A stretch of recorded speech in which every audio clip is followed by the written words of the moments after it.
दोस्तों स्वागत है तमाરું આજના વિડીયોમાં આપણે વાત કરવાના છે આયુષ્યમાન વય વંદના કાર્ડ યોજના વિશે કોણ કોણ આ આયુષ્યમાન વય વંદના કાર્ડ બનાવી શકે છે અને આયુષ્યમાન વય વંદના કાર્ડ જે યોજના છે એ શું છે તે વિશેની સંપૂર્ણ માહિતી તેમના વિડીયો અંદર હું આપવાનો છું।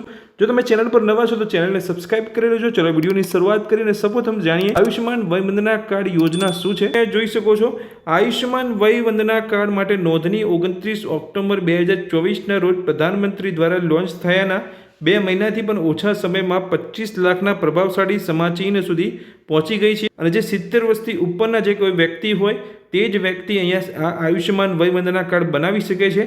નીચે હું તમને સંપૂર્ણ માહિતી આપવાનો છું। જોઈ શકો છો નીચે આયુષ્યમાન વય વંદના કાર્ડની શરૂઆત થઈ ત્યારથી અત્યાર સુધીમાં 40 કરોડથી વધુની કિંમતની સારવારનો લાભ લેવામાં આવ્યો છે, જેમાં 70 વર્ષ કે તેથી વધુના વયના 22,000થી વધુ વરિષ્ઠ નાગરિકોને લાભ થયો છે। વરિષ્ઠ નાગરિકોએ coronary angioplasty, hip fracture replacement, gall bladder દૂર કરવા, મોતિયાની surgery, prostate reaction, stroke, hemodialysis, enteric તાવ, અન્ય બીમારી જેવી વિવિધ પરિસ્થિતિઓ માટે સારવાર લીધી છે। કોઈપણ એવી બીમારી નથી કે જે અહીંયા આયુષ્યમાન વય વંદના કાર્ડની અંદર સમાવેશ કરવામાં નથી આવ્યો। દરેક બીમારીનો આ આયુષ્યમાન વય વંદના કાર્ડની અંદર સમાવેશ કરવામાં આવ્યો છે।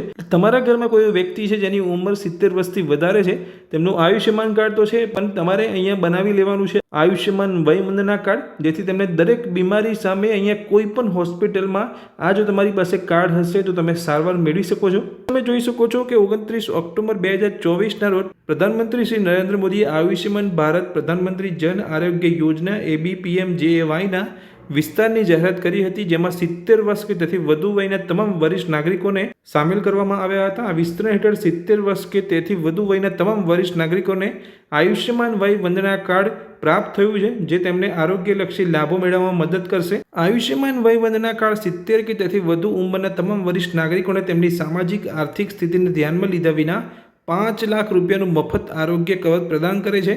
ABPMJAY હેઠળ પહેલેથી જ આવરી લેવામાં આવેલા પરિવારોના 70 વર્ષ કે તેથી વધુ વયના વરિષ્ઠ નાગરિકોને તેમના માટે દર વર્ષે 5 લાખ સુધીનું વધારાનું ટોપઅપ કવર મળે છે। કેન્દ્ર સરકાર આરોગ્ય યોજના CGAS, ex serviceman contributory health scheme અને Ayushman central arm police force સહિતની વિવિધ સરકારી યોજનાનો લાભ લઈ રહેલા વરિષ્ઠ નાગરિકોને તેમની હાલની યોજનામાંથી એકની પસંદગી કરવાની રહેશે અથવા ABPMJAYનો વિકલ્પ પસંદ કરી શકે છે, એટલે કે તમે આયુષ્યમાન વય વંદના કાર્ડ પણ બનાવી શકો છો। તદુપરાંત ખાનગી આરોગ્ય વીમા કવચ હેઠળ આવરી લેવાયેલી વ્યક્તિઓ અથવા કર્મચારી રાજ્ય વીમા યોજનાના સભ્યો ABPMJAYનો લાભ મેળવવાનો પાત્ર હોય છે।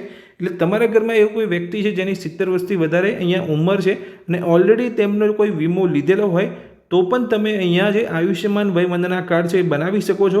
એવું કોઈ નિયમ નથી કે તમારી પાસે ઓલરેડી તમે વીમો લીધેલો હોય અને કોઈ યોજનાનો તમે લાભ લઈ રહ્યા હોય તો તમે આયુષ્યમાન વય વંદના કાર્ડ નથી બનાવી શકતા। તમારો જો ઓલરેડી વીમો ચાલુ હોય તો પણ તમે આયુષ્યમાન વય વંદના કાર્ડ ઓનલાઈન અહીંયા બનાવી શકો છો અને 5 લાખ સુધીની મફત મેડિકલ સહાય મેળવી શકો છો। નીચે તમે જોઈ શકો છો આ કાર્ડ આશરે 2000 તબીબી પ્રક્રિયાઓને સારવાર પૂરી પાડે છે અને કોઈપણ જાતની રાહ જોયા વગર પ્રથમ દિવસથી જ અગાઉ અસ્તિત્વ ધરાવતા તમામ રોગોને આવરી લે છે। હવે વાત કરીએ કે જો 70 વર્ષથી વધારે ઉંમર છે અને પહેલાં તો એ બીમાર હતા જ, કોઈ બીમારી ચાલુ હતી, તો હવે આયુષ્યમાન વય વંદના કાર્ડ બનાવો તો તેની અંદર જે પહેલાં જે બીમારી ચાલુ હતી તો તે બીમારીની સારવાર માટે તમે આયુષ્યમાન વય વંદના કાર્ડનો ઉપયોગ કરી શકો કે નહીં? તો હા, તમે કોઈ પણ બીમારી અત્યારે તમારી જે ચાલુ છે તો તેની સારવાર માટે તમે આયુષ્યમાન વય વંદના કાર્ડનો ઉપયોગ કરી શકો છો। અને જ્યારે તમે આયુષ્યમાન વય વંદના કાર્ડ બનાવો છો એ જ સમયથી તમે એ આયુષ્યમાન વય વંદના કાર્ડનો ઉપયોગ કરી શકો છો। એવો કોઈ નિયમ નથી કે જ્યારે તમે કાર્ડ બનાવી લો છો તેના 3 મહિના પછી તેનો ઉપયોગ કરવાનો હોય છે।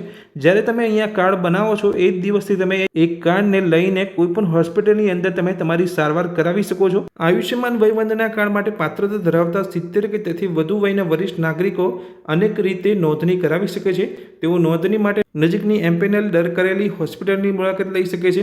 સ્વનોંધણી માટે લાયક નાગરિકો આયુષ્યમાન એપ્લિકેશન ડાઉનલોડ કરી શકે છે। તમે ગૂગલ પર જઈને સર્ચ કરી શકો છો beneficiary.nhg.gov.in। આ વેબસાઇટ પર જઈને પણ તમે અહીંયા આયુષ્યમાન વય વંદના કાર્ડ બનાવી શકો છો। આ વિડીયોમાં મેં તમને માહિતી આપી કે આયુષ્યમાન વય વંદના કાર્ડ જે યોજના છે એ શું છે, આ યોજનાની અંદર કોણ લાભ લઈ શકે છે તે વિશેની સંપૂર્ણ માહિતી મેં તમને અંદર આપી દીધી છે। આ માહિતી તમને ગમી હોય તો વિડીયોને લાઇક કરજો। આ જ રીતની માહિતી મેળવવા માટે ચેનલને સબસ્ક્રાઇબ કરી રાખજો। Thank you.